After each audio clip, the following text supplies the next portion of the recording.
నమస్తే, welcome to think Andhra. నేను విమానిక్.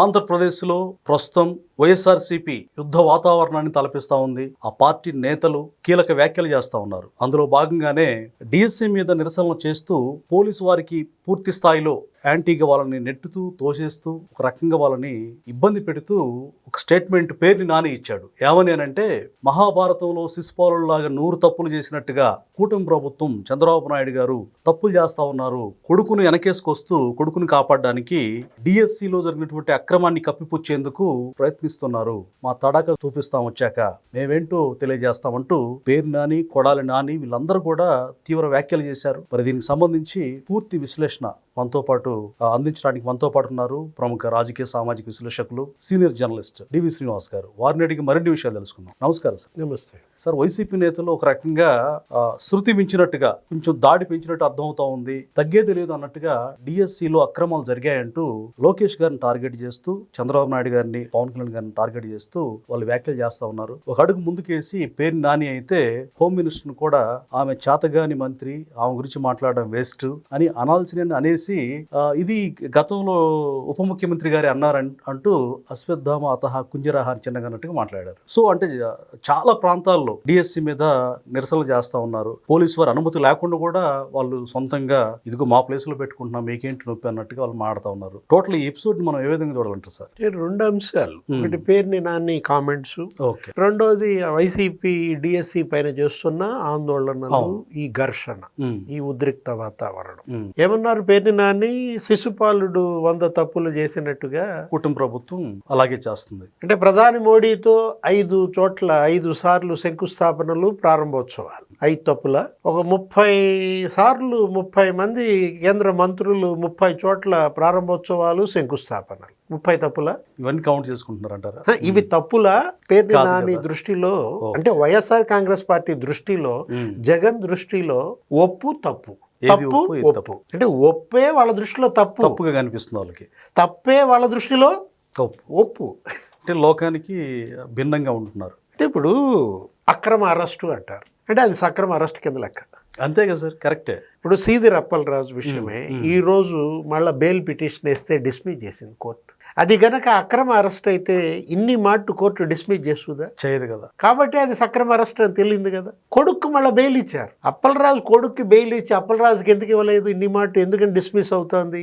అతను అక్రమం చేశాడు కాబట్టి. అంటే కొడుకు చేసిన నేరం కన్నా తండ్రి చేసిన నేరం 100 రెట్లు ఎక్కువ. ఇప్పుడు ఇక్కడ ఏది శిశుపాలుడు 100 తప్పులు చేశాడు అంటే మెగా డిఎస్సి పెట్టడం తప్ప, నిరుద్యోగితను రూపుమాపాలనుకోవడం తప్పు. వాళ్ళ దృష్టిలో తప్పే. ఇప్పుడు డిఎస్సి పెట్టనాళ్ళు డిఎస్సి పెట్టిన రిజైన్ చేయమంటారు. ఇది ఎక్కడి న్యాయం?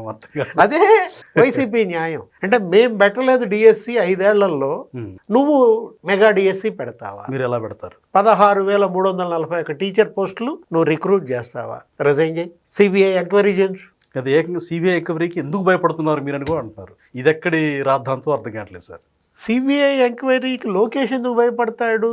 అసలు సిబిఐయే జగన్ దెబ్బకు భయపడుతుంది. ఇప్పుడు జగన్మోహన్ రెడ్డి దెబ్బకి ఆంధ్రప్రదేశ్లోకి రావడానికే సిబిఐ భయపడుతుంది కదా. కరెక్టే సార్. రామ్ సింగ్ మీద సిబిఐ అధికారి మీద కేసు పెట్టిన నేపథ్యం ఉంది వాళ్ళకి.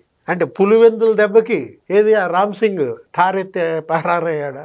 లేకపోతే కర్నూలు దెబ్బకి అవినాష్ రెడ్డి విశ్వ శాంతి హాస్పిటల్ ఏంటది?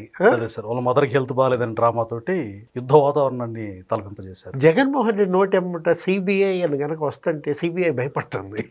ఒరే నాయన నువ్వు ఎక్కడ దొరికేవరా బాబు? అంటే ఇప్పుడు లోకేష్ ఎందుకు భయపడతాడు సిబిఐ ఎంక్వైరీకి? ఇప్పుడు ఇవాళ చంద్రబాబు ఏది 14 డిఎస్సీలు పెట్టాడు ఆయన హయాంలో. పూర్తిగా ఆయన 16 ఏళ్లలో ముఖ్యమంత్రిగా, అటు ఉమ్మడి రాష్ట్రంలో 9 ఏళ్ళు ముఖ్యమంత్రిగా 9 డిఎస్సీలు పెట్టాడు. విభజిత రాష్ట్రంలో ఒక 3-4 డిఎస్సీలు పెట్టాడు. ఇప్పుడు ఒక డిఎస్సి పెట్టాడు. అంటే ఈ 14 డిఎస్సీల్లో 13 డిఎస్సీలు ఎవరు సిబిఐ ఎంక్వైరీ అడగల. ఇప్పుడు ఎంతమంది ప్రతిపక్ష నాయకులు అప్పుడు హేమీలు ఉద్దండులు లేరు? అవును. ఇప్పుడు రాజశేఖర్ రెడ్డి లేకపోతే జనార్దన్ రెడ్డి వీళ్ళందరూ డిమాండ్ చేశారా? అంటే నా మేధావితనం ముందు వాళ్ళంతా కదా సార్ జగన్మోహన్ రెడ్డి యొక్క ఆలోచన. మేధావితనం కాదు, అది మూర్ఖత్వం, ఉన్మాదం. అంటే ఇట్లాంటి ఉన్మాదం వాళ్ళకి లేదు. మొట్టమొదటిసారిగా ఒక ఉన్మాద పక్షాన్ని చూస్తున్నాం. అది ప్రతిపక్షం కాదు, అదొక పార్టీ కాదు, ఒక మూక, ఒక ఉన్మాదుల మూక. ఈరోజు చూశారు కదా విజయవాడ వెస్ట్లో అవును, వెల్లంపల్లి శ్రీనివాస్ చెలరైపోతారు. అసలు లేకపోతే నిన్న చూశారు కదా విజయవాడ సెంట్రల్లో మల్లాది విష్ణు నానా రాద్ధం చేశాడు. అంటే మీరు డిఎస్సి ఎందుకని పెట్టలేదు? అదేమంటే కన్నబాబు ఇప్పుడు మాట్లాడుతూ ఏమంటున్నాడు, ఎందుకు చంద్రబాబు నీకంత కక్ష జంజీ అంటే అంటున్నాడు. మళ్ళీ జంచి దగ్గరికి ఎందుకు వెళ్ళారు సార్ వాళ్ళు? జంజీ అంటే చంద్రబాబుకి కక్షని కన్నబాబు చెప్పడం ద్వారా జంజీనేదో ఆయనకు దూరం చేయాలన్న పాపం మామూలు తెలివితేటలా. అంటే ఇప్పుడు వాళ్ళనంట గొడ్డలి బ్యాచ్, చెడ్డీ బ్యాచ్, లేకపోతే బ్లేడ్ బ్యాచ్ అంటున్నారు. జంజీ అంటే ఎందుకు కక్ష? ఆయన జంజీన అన్నది చంద్రబాబు గొడ్డలి బ్యాచి, లేకపోతే బ్లేడ్ బ్యాచి, చెడ్డీ బ్యాచ్ అన్నది ఎవరిని? మిమ్మల్ని. వైఎస్ఆర్ కాంగ్రెస్ పార్టీని చంద్రబాబు గొడ్డలి బ్యాచ్ అంటే జంజీన్ అన్నట్టుగా చిత్రిస్తున్నారు. అంటే జెన్జీ సపోర్ట్ ఏమైనా వీళ్ళు కోరుకుంటున్నట్టుగా అనిపిస్తుంది సార్. ఎందుకంటే జగన్మోహన్ రెడ్డి కూడా కాక్రోచ్ అవుతాడని చెప్పేసి ఆయన గతంలో వ్యాఖ్యానించాడు. జంజీలో జీ అంటే గొడ్డలు అనుకుంటున్నారు వాళ్ళు, అందుకే జంజీ మాది అంటున్నారు.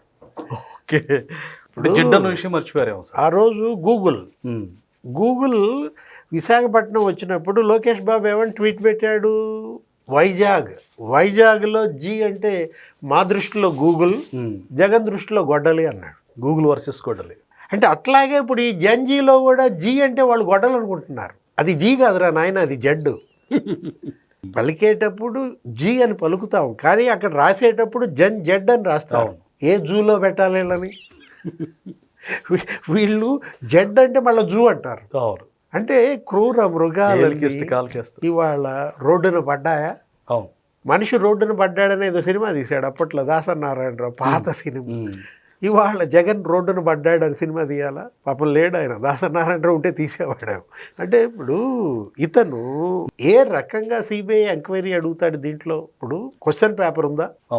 అక్కడ నీట్లో క్వశ్చన్ పేపర్ ఉంది. సిబిటి లీకేజ్ అంటున్నాడు సార్, అదే డౌట్ వస్తుంది. డిఎస్సి పేపర్ లీకేజీ అని ట్వీట్ లో కూడా ఈ రోజు కూడా ఎక్స్ లో పోస్ట్ చేశాడు. లీకేజ్ అయ్యే ఛాన్స్ లేదు కదా, సిబిటి కదా, కంప్యూటర్ బేస్డ్ టెస్ట్ కదా, అది ఎలా లీకేజ్ అవుతుంది అసలు? అప్పుడప్పుడే ఎవరికి తెలియదు అసలు. అది పక్కన ఉన్న వ్యక్తికి కూడా వేరే కోడ్ ఉంటుంది, ఏబిసిడి కోడ్స్, ఎవరికి ఏ క్వశ్చన్ వచ్చిందో కూడా తెలియదు. అది ఎలా లీకేజ్ అవుతుంది? మాన్యువల్ పేపర్ కాదు కదా, ఆ లాజిక్ ఎలా మిస్ అయ్యారనేది అర్థం కావట్లేదు. ఇప్పుడు అది నీట్ ఏంటంటే అది పెన్ అండ్ పేపర్, మాన్యువల్ గా నీట్ పెట్టింది. దానిలో 48 గంటల ముందు ఏదో వాట్సాప్ లో గెస్ట్ పేపర్ వచ్చింది, అందులో 430 ప్రశ్నలు ఉంటే 126 కెమిస్ట్రీ క్వశ్చన్స్ టాలీ అయినాయి అనేది అక్కడ జరిగిన రీజన్ ఉంది దానికి. ఆ రీజన్ అది కాస్త ఏమైపోయింది, ఆయన రాజీనామా దాకా వెళ్ళింది. ఇక్కడ అసలు క్వశ్చన్ పేపరే లేదు, లీక్ అంటాడు, సిబిఐ ఎంక్వైరీ అంటాడు.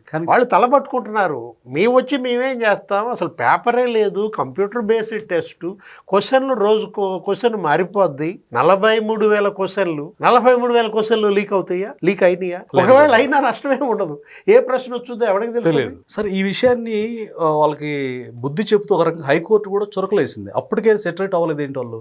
మంచి పాయింట్, ఇప్పుడు మీరు ఎత్తిన మంచి పాయింట్. పర్వతరెడ్డి చంద్రశేఖర్ రెడ్డి మొదటిసారి పిల్లు వేసినప్పుడు ఆధారాలు ఉన్నాయా అని అడిగింది హైకోర్టు. లేదని వెనక తీసుకుంటా, పర్మిషన్ ఇవ్వండి, ఆధారాలతో తర్వాత మళ్ళా వేస్తా అన్నాడు. సరే తీసుకోమని వెనక తీసుకున్నాడు. ఇప్పుడు మళ్ళా వేసాడు, ఆధారాలు లేకుండానే వేసాడు. ఏమంది హైకోర్టు? అసలు నీకేంటి సంబంధం ఈ పరీక్షతో? ఇవాళ అభ్యర్థులు వేయాలి కదా, కరెక్ట్. ఇవాళ వేయాల్సింది బాధిత అభ్యర్థులు, వాళ్ళెవరు కోర్టుకు రాకుండా మీరు రావడం ఏంటి అని చెప్పి అక్షంతలు వేసింది. మీరు దీన్ని డిస్మిస్ చేయమంటారా, వెనక్కి తీసుకోమంటారా అని అడిగింది. అసలు అభ్యర్థులు ఎందుకు రాలేదు అంటే భయపడుతున్నారనో ఏదో చెప్పాడు. భయపడే వాళ్ళైతే 334 రిట్ పిటిషన్లు ఎందుకు వేస్తారు, అందులో కూడా స్పోర్ట్స్ కోటా 69 ఎందుకు వేస్తారు అని అడిగింది. సమాధానం లేదు. వెనక్కి తీసుకుంటావా పిల్లనంటే ఆలోచించుకుని మళ్ళీ మా వాడిని అడిగి చెబుతావన్నా. జగన్మోహన్ రెడ్డి ఆయన తగ్గేది లేదన్నట్టు, హైకోర్టులు మాకు చెప్తే మేము వింటామా అన్నట్టుగా జగన్మోహన్ రెడ్డి ఈరోజు ఎక్స్లో అదే విషయాల్ని మళ్ళీ కోట్ చేస్తూ ఆయన పోస్ట్ చేశాడు సార్. లీకేజ్ అన్నాడు, వాళ్ళ తర్వాత ఈ అక్రమాల మీద సిబిఐ విచారణ కావాలన్నాడు. డిఎస్సి మీద, డిఎస్సి అక్రమాలపై కాదు, ఇప్పుడు అతను సిబిఐ ఎంక్వైరీ అడగాల్సింది. హైకోర్టు పిల్ కొట్టేయటం మీద సిబిఐ ఎంక్వైరీ అడుగు, న్యాయ వ్యవస్థ మీద. హైకోర్టు పర్వతరెడ్డి చంద్రశేఖర్ రెడ్డి పిల్ ఎలా కొట్టేస్తుంది, దీనిపై సిబిఐ ఎంక్వైరీ జరగాలి అని అంటాడా? ఇండైరెక్ట్ గా అదేనేమో సార్. మరి అంటే నేరుగా నువ్వు హైకోర్టుని టార్గెట్ చేయలేక లోకేష్ భుజాలపై తుపాకీ పెట్టి హైకోర్టుని పేలుస్తున్నావా? స్ట్రాటజీ అయి ఉండొచ్చు. జడ్జిని రాజీనామా చేయమను. ఈ తీర్పు ఎలా ఇస్తావు నువ్వు?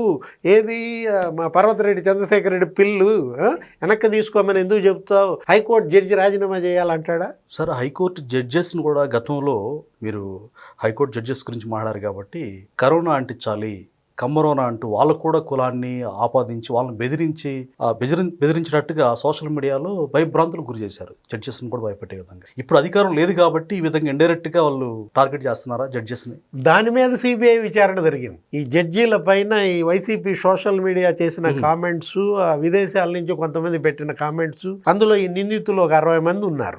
ఏది విజయసాయి రెడ్డి దగ్గర నుంచి, కొమ్మినేని శ్రీనివాసరావు దగ్గర నుంచి, ఆమంచి కృష్ణమోహన్ దగ్గర నుంచి అందరినీ అడిగింది. అందరూ ఇప్పుడు సిబిఐ ఎంక్వైరీ అంటే మేము జడ్జీలను తిట్టిన కేసులో సిబిఐ ఎంక్వైరీ చేసింది కాబట్టి ఇప్పుడు డిఎస్సీ మే చేయమనా?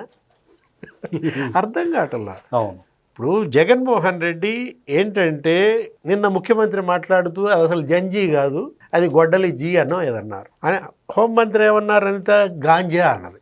అసలు అది జంజీ కాదు, అది గాంజా. ఎవరు? వైసీపీ వాళ్ళంతా గాంజా వాళ్ళు అన్నారు. ఇప్పుడు గొడ్డలి ఏది? ఇవాళ ఈ ఆందోళనలు ఈ మొత్తం రాష్ట్ర వ్యాప్తంగా రోడ్ల మీదకి వచ్చి వైసీపీ గొడ్డలి ఎవరి మీద? జంజీ మీద. ఏది? వైసీపీ గొడ్డలి, జగన్ గొడ్డలి ఇప్పుడు ఎవరి మీద పడింది? జంజీ మీద పడతా.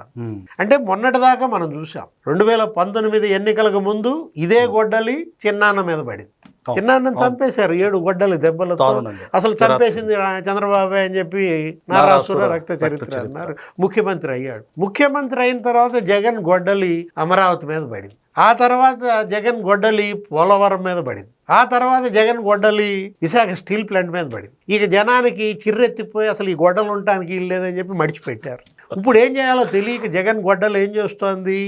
ఈ రాష్ట్రం మీద కాదు, అసలు జనరేషన్ మీదే ఈ గొడ్డలు దెబ్బ కొట్టాలనా? సరే, ఇంకోటి ఏంటంటే పేర్ని నాని గారు మాట్లాడుతూ ఒక ఎమ్మెల్యేగా ఉన్నాడు బోండా ఉమ్మ గారు. ఆయన ఉద్దేశించి బోండా ఉమ్మ లాంటి రౌడీల్ని మా మీద ఉసిగొలుపుతున్నారు, మల్లాది విష్ణు గారి మీద ఆయన ఏదో దౌర్జన్యం చేసినట్టుగా, మేము తర్వాత వచ్చాక మేమేంటో చూపిస్తాం అన్నట్టు మాట్లాడారు. అంటే అప్పుడు కొడాలి నాని చేత తన సొంత సామాజిక వర్గాన్ని తిట్టించాడు సార్. అలాగే ఇప్పుడు పేరు నాని ద్వారా బోండా ఉమాని టార్గెట్ చేయడాన్ని ఏ విధంగా అర్థం చేసుకోవాలి? అంటే బోండా ఉమా ఇప్పుడు 2 టర్మ్స్ ఎమ్మెల్యే. ఒకసారి అప్పుడు గెలిచాడు, ఏదో 25 ఓట్లతో ఓడిపోయినట్టుగా చూపించారు. ఓకే, అంటే 3 సార్లు ఇతను గెలిచినట్టు లెక్క. నైతికంగా బోండా ఉమా రౌడీ అంటే నువ్వు విశాఖ సెంట్రల్ ఓటర్స్ ని రౌడీస్ అంటున్నావా? అంతే కదా, ప్రజల మనోభిప్రాయం. అంటే ఎవరైతే ఉమాకి ఓట్లేసారో వాళ్ళందరూ రౌడీకి ఓట్లేసారని చెప్పి పేరుని నాన్ని తిడుతున్నాడా? ఎవరిని తిడుతున్నావు? ఉమాని తిడుతున్నావా? ఉమాకు ఓట్లు వేసిన జనాన్ని తిడుతున్నావా? అసలు ఒకడు రౌడీ అని అనే నైతిక ఇది నీకుందా? లేదు కదా. నీ ఇంట్లో రౌడీని పెట్టుకుని పక్కింటో రౌడీ అని అంటే ఇప్పుడు ఆయన కొడుకు వ్యాఖ్యలు నిజంగా రౌడీలను మించి ఉంటాయి సార్. వ్యాఖ్యలేంది. ఇప్పుడు అబ్బాయి మీద హత్య కేసు ఉంది, హత్యాయత్నం కేసు. అక్కడ ఉన్నటువంటి జనసేన నాయకుడిని చంపబోయిన కేసు ఆయన గారు పేరుని కిట్టు మీద ఉంది. ఇప్పుడు ఇవాళ పరారైనాళ్లే కదా వీళ్ళంతా కూడా. ఆ తండ్రి కొడుకులు మొత్తం వరుస పెట్టి అటు ఆముదాల వలస దగ్గర నుంచి ఇక్కడ తిరుపతి దాకా మొత్తం ఈ బ్యాచ్ అజలు అబ్బలు పరారైన కేసుల్లో వీళ్ళు ఉన్నారు కదా. పేరుని నాని, పేరుని కిట్టు. ఇంట్లో రౌడీని పెట్టుకుని వీధిలో రౌడీ గురించి మాట్లాడుతున్నాడా ఏంటి? ఇప్పుడు ఏంటి? ఇప్పుడు నీ కంట్లో నలుసు పెట్టుకుని దూలం పెట్టుకుని ఎదుటాడి కంట్లో ఏదో నలుసు ఎత్తుకుతున్నావా? బైబిల్లో ఉన్నావా? నీ కంట్లో దూలం సంగతి చూసుకో. ఎదుటాడి కంట్లో నలుసు ఎతకబాక పేరుని నాని. ముందు నీ ఇంట్లో దూలం సంగతి చూసుకో. కంట్లో దూలం కాదు, ఇంట్లోనే దూలం. ధన్యవాదాలు సార్. నమస్తే.